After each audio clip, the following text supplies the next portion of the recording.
Hey guys, this is mjavedva with another tutorial whether how you can update or change your customer's email address on Thrivecart.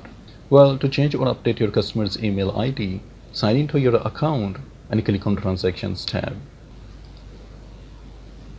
Here, search your customer either by his name or email ID and then click on Search after changing these options accordingly.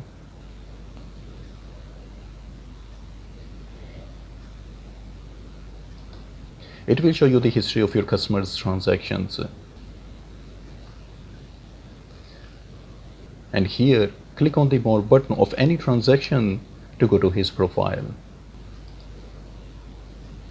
Then just click on this pencil icon and change or update the email address of your customer.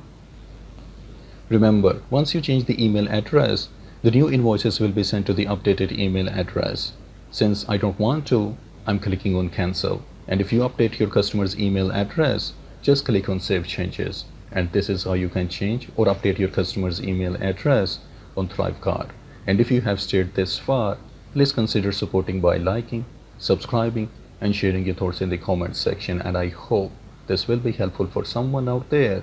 And thanks for watching.